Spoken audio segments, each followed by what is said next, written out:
Hello दोस्तों, एक बार फिर से मेरे चैनल के इनके स्मार्ट स्टडी ऐप में आपका स्वागत है। और आज ये जो गवर्नमेंट वैकेंसी है सेंट्रल गवर्नमेंट की है, सीआरपीएफ में जो निकली है पैरामेडिकल स्टाफ की निकली है वैकेंसी। और दोस्तों ये बॉयज़ कैंडिडेट के लिए बहुत अच्छी पोस्ट है और वैसे गर्ल्स के लिए भी है, पर बॉयज़ के लिए स्पेशल बहुत अच्छी पोस्ट है दोस्तों। और इसमें अप्लाई ज़रूर करें, जिसमें staff nurse SI sub inspector की है, फार्मासिस्ट असिस्टेंट सब इंस्पेक्टर की है, एएनएम मिडवाइफ हेड कांस्टेबल की है, लैब टेक्नीशियन के लिए है, हेड कांस्टेबल की है, और भी बहुत सारी पोस्ट है इसमें दोस्तों। मैं आपको बताऊंगा और इसमें नोटिफिकेशन में बहुत सारी जानकारी दूंगा दोस्तों इसमें आगे। और दोस्तों आप इसमें ये जो फॉर्म है ये ऑफलाइन फॉर्म भराया जाएगा, तो आप इसमें फॉर्म ज़रूर डालें। और जो इसमें टोटल पोस्ट है वो 7, 8, 9 इसमें टोटल पोस्ट है दोस्तों। और इसमें आगे आप और देख सकते हैं कि इसकी जो लास्ट डेट है वो है 31/8/2020। दोस्तों जो भी है इसमें एलिजिबल कैंडिडेट है इसमें अप्लाई ज़रूर करें और बहुत अच्छी पोस्ट है। तो हम नोटिफिकेशन पे जा रहे हैं। नोटिफिकेशन पे जाने से पहले आपसे फिर से एक बार रिक्वेस्ट है, मेरे चैनल को लाइक करिएगा, शेयर करिएगा, सब्सक्राइब करिएगा दोस्तों। ठीक है, हम नोटिफिकेशन पे जा रहे हैं दोस्तों। हम नोटिफिकेशन पे आ गए हैं और आगे इसमें देख सकते हो कि सेंट्रल रिजर्व पुलिस फोर्स, और इसकी स्टार्ट डेट है ये 20/7/2020 से लेकर ये है 31/8/2020 तक। और इसकी एग्ज़ाम डेट रहेगी वो रहेगी 20/12/2020 को। आगे हम और देखेंगे कि क्या क्या है इसमें। आगे हम इसमें देखेंगे कि पोस्ट है, कैटेगरी इसमें दे रखी है, कैटेगरीज हैं, और इसका पे स्केल कितना रहेगा, इसमें क्वालिफिकेशन कितनी मांगी गई है, और इसमें एज कहाँ के कौन सी एज तक के लिए आप अप्लाई कर सकते हो इसमें दोस्तों। अब इसमें आगे की जो पोस्ट है वो इंस्पेक्टर की पोस्ट है, और इसकी यूआर में एक पोस्ट है, टोटल पोस्ट एक है इसमें। और इसका पे स्केल रहेगा वो रहेगा 44,900 से 1,42,400। और इसमें मांगा गया है अगर आपके पास बीएससी होम साइंस से कर रखा है, home economic with nutrition as a subject, अगर आपके पास न्यूट्रिशन एक सब्जेक्ट हो तो आप इसमें अप्लाई कर सकते हैं। उसके बाद अगर आपके पास डिप्लोमा इन डाइटिशियन और from a institute recognised by any state और सेंट्रल गवर्नमेंट ऑफ, और या master degree in home science हो तो आप इसके लिए अप्लाई कर सकते हो। और इसमें अगर आपकी 30 साल से कम एज है तो आप इसमें अप्लाई कर सकते हो। और अगर कोई गवर्नमेंट सर्वेंट है तो उनको 45 साल तक इसमें अप्लाई कर सकते हैं दोस्तों। आगे हम देखेंगे कि इसमें सब इंस्पेक्टर एसआई की पोस्ट है और ये स्टाफ नर्स के लिए है। इसमें टोटल पोस्ट हैं यूआर की 81 पोस्ट हैं। उसके बाद जो ओबीसी की पोस्ट है इसमें 40 पोस्ट हैं। और उसके बाद ओबीसी के बाद यहाँ एससी की 26 हैं, एसटी की 11 पोस्ट हैं और ईडब्ल्यूएस की 17 पोस्ट हैं। ऐसे मिला के जो टोटल पोस्ट हो रही है वो 175 पोस्ट हो रही हैं। और इसमें जो पे स्केल रहेगा वो लेवल 6 का रहेगा, मतलब 35,400 से लेके 1,12,400 के बीच रहेगा। अब इसमें उनने क्वालिफिकेशन क्या मांग रखा है ये बता रहा हूँ मैं आपको। इसमें आपका 12th होना चाहिए, 12th के बाद आपका जीएनएम होना चाहिए, और उसके बाद आपका रजिस्ट्रेशन कंपलसरी है इसमें रजिस्ट्रेशन। इसमें भी एज वही है कि आपको इसमें 30 साल एज होना चाहिए, और 5 ईयर का जो कैटेगरीज में रहते हैं उनको थोड़ा सा रिजर्वेशन मिलेगा। उसके बाद सब इंस्पेक्टर, वापस से एक सब इंस्पेक्टर की पोस्ट है और ये भी एसआई की पोस्ट है। और इसमें आपका रेडियोग्राफर के लिए है, उसमें यूआर की टोटल 4 पोस्ट हैं, ओबीसी की 3 पोस्ट है, एससी की 1 पोस्ट है, और एससी के बाद इसमें आप देख सकते हैं एसटी की और ईडब्ल्यूएस की पोस्ट नहीं है। और जो टोटल पोस्ट है वो 8 पोस्ट है, और इसमें भी 35,400 से लेके 1,12,400 की भी सैलरी रहेगी। और इसमें आपका 12th साइंस से होना चाहिए, 12th साइंस से होना चाहिए, और डिप्लोमा और सर्टिफिकेट 2 साल का इन रेडियो डायग्नोसिस फ्रॉम ये इंस्टीट्यूट ऑफ एंड सेंट्रल और स्टेट गवर्नमेंट। और इसमें भी इस एज जो आपकी होगी वो 30 साल से कम के लिए अप्लाई कर सकते हो।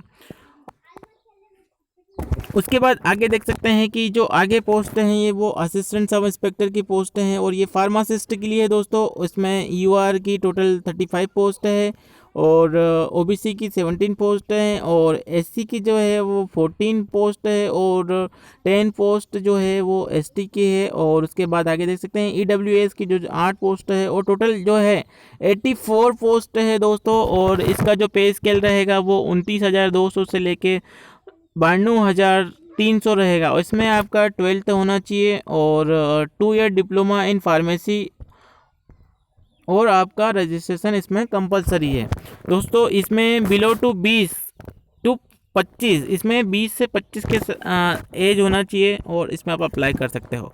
उसी प्रकार आगे और देखेंगे कि असिस्टेंट सब इंस्पेक्टर की पोस्ट है, ये भी एएसआई की है, और ये फिजियोथेरेपी के लिए है। इसमें टोटल पोस्ट यूआर की 2 है, और एससी की 2 पोस्ट है, और एसटी की 1 पोस्ट है, और ये टोटल 5 पोस्ट हैं।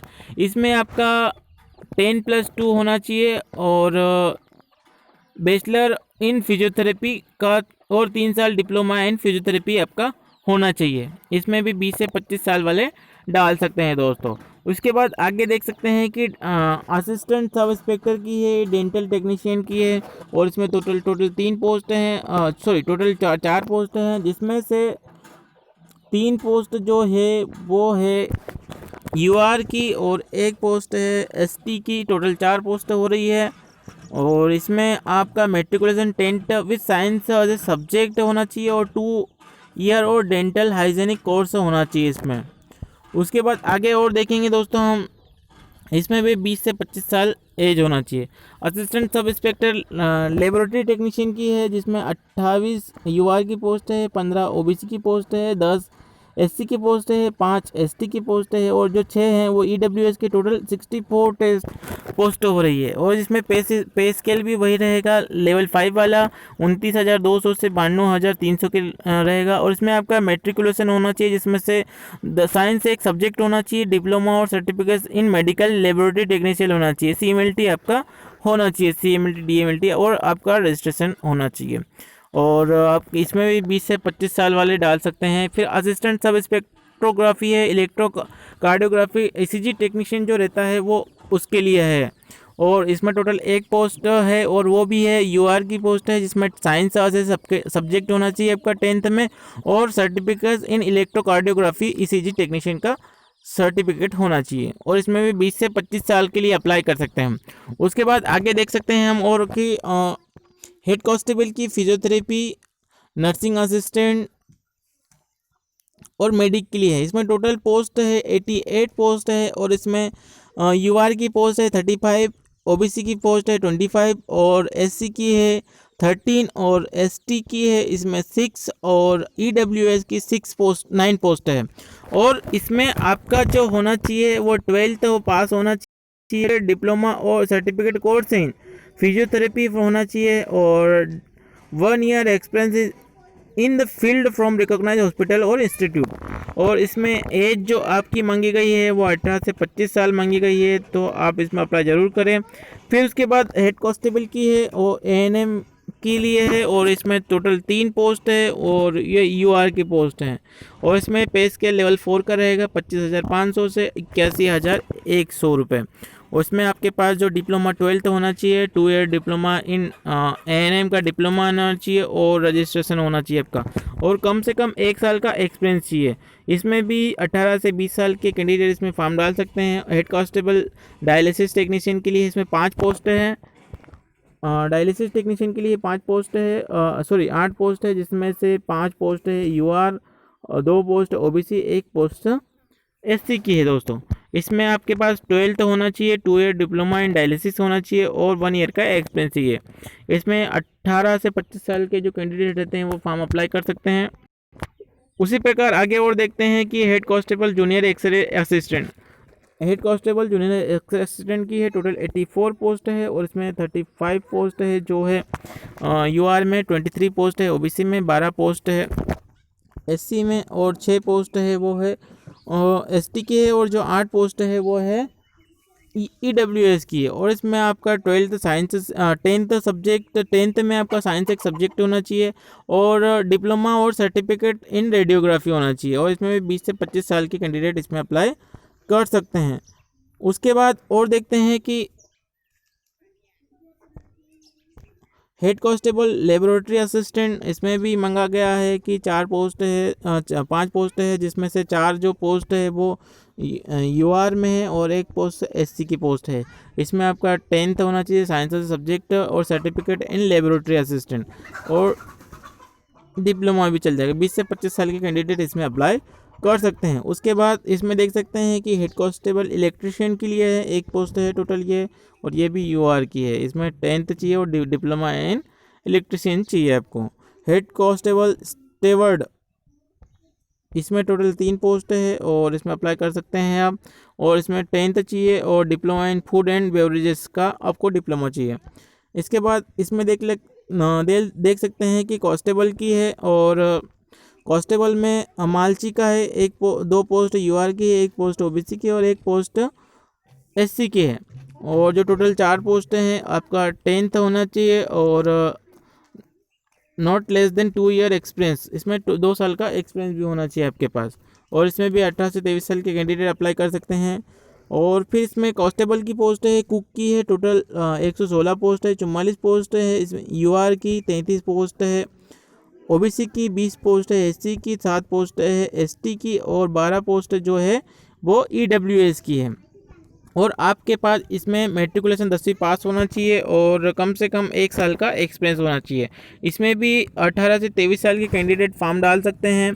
फिर उसके बाद और पोस्ट हैं, कांस्टेबल सफाई कर्मचारी की है, टोटल 121 पोस्ट हैं और इसमें 50 यूआर की है, 39 जो पोस्ट है वो ओबीसी की है, 12 पोस्ट जो है वो एससी की है, 8 पोस्ट जो एसटी की है और 12 पोस्ट फिर से है इसमें ईडब्ल्यूएस की। और आपके पास इसमें कम से कम आपको 10वीं पास होना चाहिए, knowledge of reading and writing Hindi and English का नॉलेज होना चाहिए, शुड बी मेडिकली फिट होना चाहिए, और कम से कम ये जो है मेडिकली फिट होना चाहिए। और इसमें 18 से 23 साल के कैंडिडेट फॉर्म डाल सकते हैं। कांस्टेबल धोबी और वाशरमैन की टोटल 5 पोस्ट है, जिसमें 2 पोस्ट यूआर की और 3 पोस्ट है जो ओबीसी की है। इसमें भी आपको धोबी का 1 साल का एक्सपीरियंस होना चाहिए और 10वीं पास होना चाहिए। उसके बाद आगे कांस्टेबल की पोस्ट है, आगे और भी बहुत सारी पोस्ट है दोस्तों, आप इसमें फॉर्म जरूर डालें। फिर इसमें है वेटनरी की पोस्ट भी है, आगे वेटनरी कांस्टेबल की पोस्ट है, और आपका 12th साइंस से होना चाहिए, केमिस्ट्री फिजिक्स से और बायो एक सब्जेक्ट होना चाहिए आगे। और इसमें देखेंगे head constable lab technician veterinary का है ये। उसके बाद और आगे हैं हेड कांस्टेबल रेडियोग्राफर। उसके बाद आप इसमें फॉर्म कैसे अप्लाई करना है ये भी इसमें बताया गया है, इसमें कोड लिखा गया है। इसका पीडीएफ में इसकी लिंक आपको डिस्क्रिप्शन बॉक्स में दे दूंगा, आप वहां से इसका फॉर्म भी डाउनलोड कर ले और इसका पीडीएफ भी डाउनलोड कर ले, और आपको फॉर्म कहाँ भेजना है वो भी आप इसमें आपको मैं बता दूंगा आपको। और ये इसमें जो कैटेगरी है एससी एसटी और ओबीसी की, इनको अलग अलग एज रिलैक्सेशन दिया गया है, इसमें आपको अप्लाई कर सकते हैं। और इसमें जो फीस लग रही है वो आपको मैं बता रहा हूँ। एग्जामिनेशन का फिजिकल स्टैंडर्ड होना चाहिए, आपका फिजिकल स्टैंडर्ड क्या होना चाहिए, जो यूआर ईडब्ल्यूएच एससी और ओबीसी की जो मेल कैंडिडेट है उनको जो हाइट होना चाहिए 170 सेंटीमीटर होना चाहिए, और जो फीमेल कैंडिडेट हैं उनकी जो हाइट होना है 157 कैंडिडेट होना चाहिए, और जो इनकी चेस्ट होना चाहिए 80 सेंटीमीटर होना चाहिए, और फुलाई उनको फुलाना पड़ेगा कम से कम 5 सेंटीमीटर, फीमेल के लिए नॉट अप्लीकेबल है। उसी प्रकार अगर हम एसटी कैटेगरीज में देखें तो मेल कैंडिडेट की जो हाइट होना चाहिए वो 162.5 सेंटीमीटर और फीमेल की 150 सेंटीमीटर, और इनका जो सीना होना चाहिए वो 76 से 81 होना चाहिए और 5 सेंटीमीटर फुलाई चाहिए इसको। फीमेल कैंडिडेट के लिए यह सीना अप्लाई नहीं है। उसी प्रकार इनकी जो रेस होगी मेल कैंडिडेट की वो होगी 1 मील रेस होगी इन 7 मिनट 30 सेकंड में, और फीमेल के कैंडिडेट की 800 मीटर की रेस होगी 6 मिनट में, और लॉन्ग जंप होगा 10 फीट का 3 चांस मिलेंगे और फीमेल के 6 फीट के होंगे 3 चांस मिलेंगे। हाई जंप होगा वो 3 फीट का होगा 3 चांस, और जो फीमेल कैंडिडेट के लिए रहेगा वो 2.5 फीट का होगा। उसके बाद आगे फिजिकल स्टैंडर्ड का तो मैं बता दिया आपको, फिर सेंटीमीटर का भी बता दिया।